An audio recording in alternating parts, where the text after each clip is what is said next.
Hello বন্ধুরা, আবার একটা নতুন ভিডিও নিয়ে আপনাদের সামনে হাজির হলাম।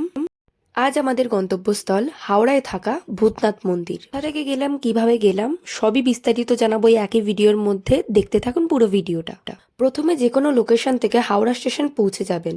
স্টেশনের পাশে থাকা বাস স্ট্যান্ডে দেখবেন ওখানে 215A নাম্বারের বাস থাকবে। ওই বাসে উঠে নিমতলা ক্রসিং এর সামনে নেমে যাবেন। এই ভিউটা দেখুন, যেটা আমি আপনাকে এখন দেখাচ্ছি, এটা হচ্ছে ঠিক নিমতলা ক্রসিং এর সামনে। বাস আপনাকে যেখানে নামাবে সেখান থেকে দেখুন এই সোজা পায়ে হেঁটে চলে যাবেন, একদম সোজা রাস্তা। ঠিকঠাক পায়ে হেঁটে আসলে মন্দির থেকে স্টেশনের দূরত্ব বেশি দূর না, হেঁটে আসলে মিনিট 20 লাগে। আর যদি ধরুন আপনারা বাসে করে আসেন, বাসে করে 7 থেকে 8 মিনিটের কাছাকাছিতে বাস আপনাকে গন্তব্যস্থলে নামিয়ে দেবে। দেখুন, আপনাদের পুরো রুটে আমি ভিডিও করে দেখালাম কিভাবে কোথা থেকে গেলাম। দেখুন, এই মন্দিরটি হচ্ছে বাবা ভূতনাথের মন্দির। মন্দিরটির বাইরে অনেক ডালার দোকান আছে, দেখতেই পাচ্ছেন। সেখান থেকে আপনারা ঘটিতে জল ইত্যাদি ফুল মিষ্টি মালা সব কিনে আপনারা বাবাকে পুজো দিতে পারেন। দেখতেই পাচ্ছেন কত ভক্তরা কিনে পুজোও দিচ্ছেন, আরতি করছেন এবং কত ভক্তর ভিড়ও জমেছে। এই সময় মন্দিরটি 1 ঘন্টার জন্য বন্ধ হয়েছিল, যার কারণে এতটা ভিড় হয়েছিল। মন্দিরটি এমনি 24 ঘন্টাই খোলা থাকে, কিন্তু মাঝখানে মাঝখানে 1 ঘন্টার জন্য মন্দির ধোয়ানোর জন্য বন্ধ করা হয়। দেখুন, এটি বাবা ভূতনাথের বিগ্রহ। মন্দিরের পাশে একটি বড় ঘাট আছে, সেখানে আপনারা সময় ব্যতীত করতে পারেন। সবই আপনাদেরকে ঘুরে দেখানোর চেষ্টা করছি, ভিডিওটি স্কিপ না করে দেখতে থাকুন। আপনারা পুজো দেওয়ার পরে এখানে এসেও সময় ব্যতীত করতে পারেন। ঘাটটি অনেকটাই বড় আর খুবই সুন্দর। দেখুন চারিদিকটা কতটাই সুন্দর লাগছে এবং কতটা পরিষ্কার ঘাটটি। এই ঘাটের থেকে সোজা দেখলে হাওড়া ব্রিজও দেখা যায়। দেখুন, আপনাদেরকে দেখাচ্ছি, এতটাই সুন্দর লাগছিল দেখতে। একটু ভালো করে আপনাদেরকে দেখাচ্ছি, দেখতে থাকুন।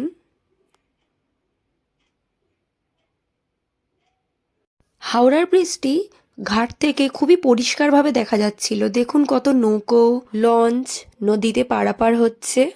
ভূতনাথ বাবার মন্দির কলকাতার আহিরিতলা ঘাট এবং নিমতলা মহাশ্মশানের মাঝখানে অবস্থিত। এই মন্দির বহু শতাব্দী ধরে আধ্যাত্মিক শান্তির অভয়ারণ্য। এই ভূতনাথ বাবার মন্দিরটি 300 বছরেরও বেশি প্রাচীন। এটি ঠিক মন্দিরের পেছন দিকের ভিউ।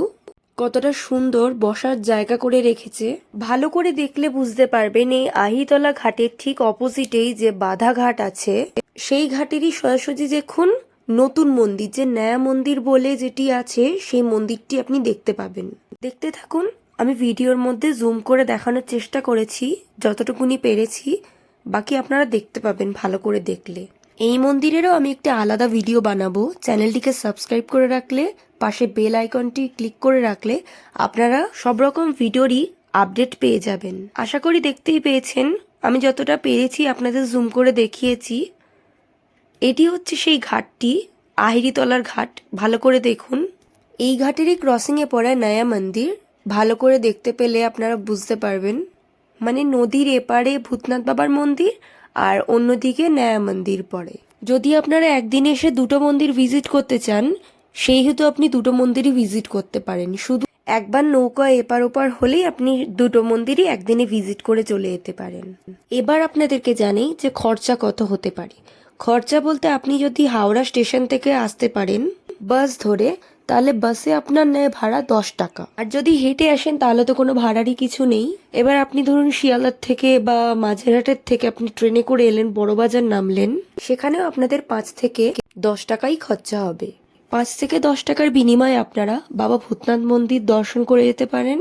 ভিডিওটি একটু ইনফরমেটিভ লেগে থাকলে নিজের বন্ধু বান্ধবের সাথে শেয়ার করতে ভুলবেন না, এবং চ্যানেলে নতুন বন্ধু হয়ে থাকলে চ্যানেলটিকে অবশ্যই একটা সাবস্ক্রাইব করে পাশের বেল আইকনটি ক্লিক করে নেবেন, যাতে নতুন ভিডিওর আপডেট পেতে পারেন। ভিডিওটি শেষ অবধি দেখার জন্য অনেক অনেক ধন্যবাদ। হর হর মহাদেব।